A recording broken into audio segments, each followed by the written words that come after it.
I wish I had better news to bring, but it just seems as if on the scoop, I keep bringing what's happening in the country, and it's not good. Are some Hausas done with Nigeria, or maybe one Hausa man? It seems as so in this video that was recently posted on Simon Ekpa's social media. Every single day, we're asking ourselves, how will Nigeria continue to be one? There's a video that is currently circulating online where a leader, he's in a press conference, he has an audience, so I'll say he's some form of a leader, was saying that Nigeria should divide. According to the man in the video, the oil that's supposed to act as a national glue is not serving its purposes for the masses. And I get what he's saying, right? We keep shouting oil, oil, oil, oil, oil. Oh, stay together. But who is really benefiting and chopping the oil? It's the people that have access to make money from it. It's definitely not me. His solution: release Nnamdi Kanu and let each tribe go their separate way. Now, Simon Ekpa, a Biafran advocate, has made some eyebrow-raising statements as well. He's claimed, and these statements are not funny and they should not be played with, he's claimed that his job is not done yet. He's citing revenge for the past atrocities against the Biafrans. Is this a way of advocating for a not so peaceful resolution?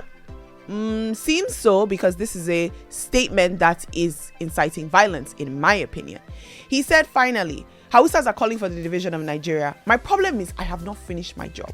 Nigeria killed Biafrans after the war and continued to kill until I stepped in to take revenge and defend my people. I am not done with that yet. So you want to continue taking revenge and defend your people?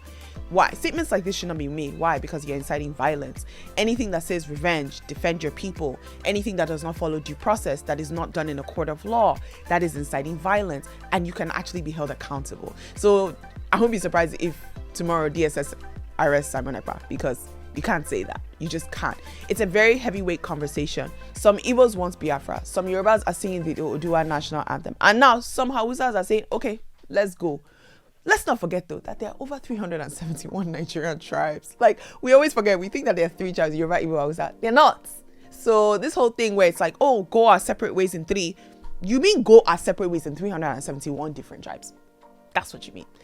The day Nigeria finally understands the fact that there are not 3 tribes that own the country, that's when we're actually going to be able to work better and work towards a future that is good for every single one of us.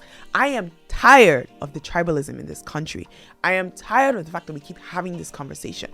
And the solution to this is the fact that Nigeria needs to not be a federalist state. There's too much, the country is centralized too much in one place, and we cannot agree.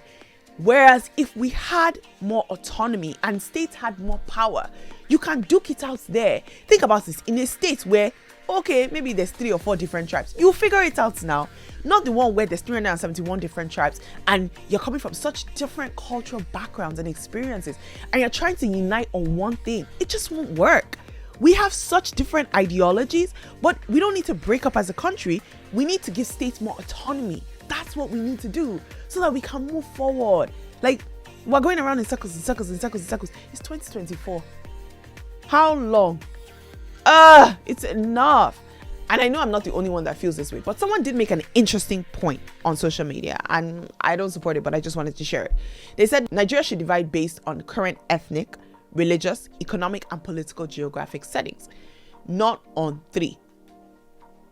Interesting. I get it, but I don't get it. You guys don't understand this thing that people keep calling for Nigeria to divide. Do you realize that this country is not going to divide without bloodshed and war?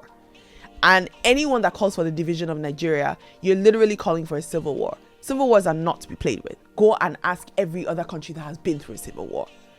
Do not think it's going to be easy. Do not think that people are just going to divide and go their separate and say, bye Northwest, bye Southeast, see you later. No.